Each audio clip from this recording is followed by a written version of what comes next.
Hey, I found a great little place downtown. Want to come with me tonight? Check it out, grab a cup of coffee? No, not if it was the final cup of coffee brewed from the last coffee beans in existence. Oh, okay. Hey, this is Todd. Welcome to the Thrive Singles Podcast.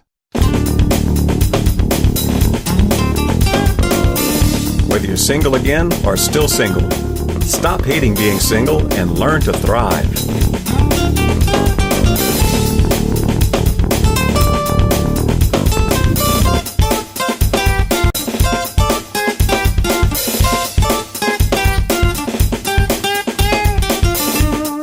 And welcome back to another week of the Thrive Singles Podcast. Looks like we're heading toward our biggest month of downloads yet, so thank you all for the downloads and the listens, and thank you to all of you who have not rejected the podcast. Don't you just hate getting rejected? You're single? You want to go out on dates? You should go out on dates. But trying to get a date is risky. So be prepared for a few no thank yous or possibly even the occasional rude dismissal. When that happens, how do you handle that rejection? We've all been there. You make a move to let somebody know you're interested in them, and they return zero interest in you. Or worse yet, when you ask somebody out, they flatly, even pointedly reject you. One way to handle that rejection is to realize that most of the time when that happens, it's not about you. Who knows what event in their life or flaw in their character precipitated that rejection. Yet, many of us assume it's personal and that they see some fundamental flaw in us. Before you go jump to that conclusion, consider a few alternative possibilities. Could be something as simple as you remind them of their ex. Maybe somebody who looks like you, talks like you, or smells like you, or for whatever reason reminds them of you, caused them a lot of pain at some point. You, unfortunately, caught them at a time when they hadn't got over it yet. And speaking of timing, it's not your fault that you showed interest in them at a time when they hadn't got over their ex yet. It could be that if you'd met them a few months later, after they had some time to process it, gain perspective, and heal, they would have been more interested in you. Or maybe if you'd crossed paths before that person you remind them of broke their heart, maybe the outcome would have been better. Or maybe it's them. There could be some flaw in their character or their way of seeing you that doesn't allow them to appreciate the fabulous person you are. Believe it or not, and I know this might come as a shock to some of you, but some people are very hung up on a certain look. If you're not the right weight, the right shape, the right height, the right eye color, skin color, the right ethnicity, or you don't have the right facial features, then they'll dismiss you out of hand and never take time to get to know you. And for some people, it might not be looks. Some people will judge you by your income level, your educational level, your music preferences, your fashion choices, culinary preferences, political affiliation, religious background, or your accent.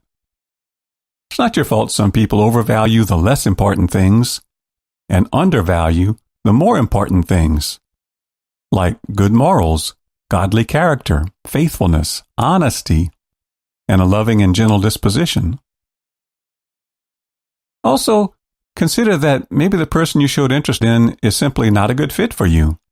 It could be nobody's fault.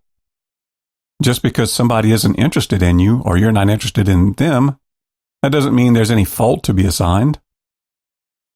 And always remember, people, including both you and the other person, are free to have preferences in who they go out with. Of course, the wise person defines them carefully based on things that matter. But well thought out or not, people are entitled to their preferences.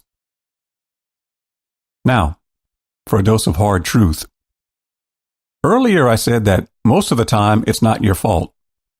That means sometimes it is your fault. Another way to handle rejection is to use it as a motivation to help you make the changes you need to make. Like I said, everybody gets rejected from time to time. This is normal. But if you look back and see a pattern of consistently getting rejected, you might need to look in the mirror That's where you might see the common denominator and the likely source of the problem.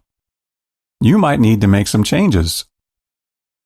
Sometimes you might just be too aggressive, too passive, too desperate, too shy, too overbearing, too pushy, too vain, too honest, too fake. Or you might just be trying too hard. If that's you, that's your fault. Stop. Recalibrate. This is fixable. Get some input from friends who care about you and are honest with you. Then change what needs to be changed. But maybe it's not your technique. Maybe you need to make some changes to be more physically, emotionally, and spiritually attractive to the opposite sex.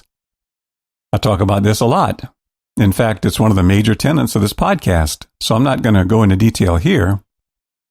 But check out all my other podcast episodes about being more attractive.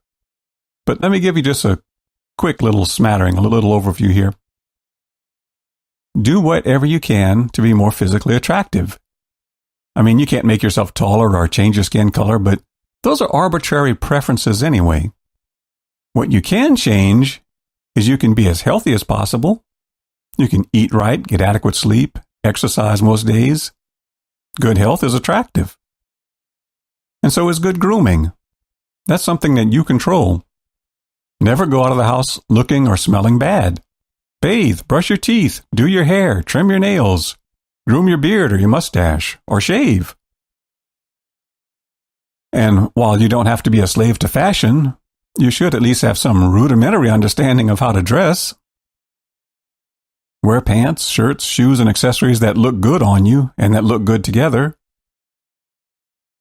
Equally important is being emotionally attractive. Being Debbie Downer or being needy or being an emotional sponge will lead to more rejection. Learn to be more upbeat, more down to earth, more confident, and more engaging. And you'll need to handle rejection less if you learn to relate better to the opposite sex. Work on your conversational and relational skills. Yes, just like learning to dress better, these are skills that can be learned. You can change how you relate to people in general, the opposite sex in particular, and even people of the opposite sex you find attractive. Here again, input from friends is valuable. Learn from people who are good at relating to the opposite sex. You can even take classes or find a coach if that's a real area of weakness for you. So the best way to handle rejection is to first understand if it's you or if it's them.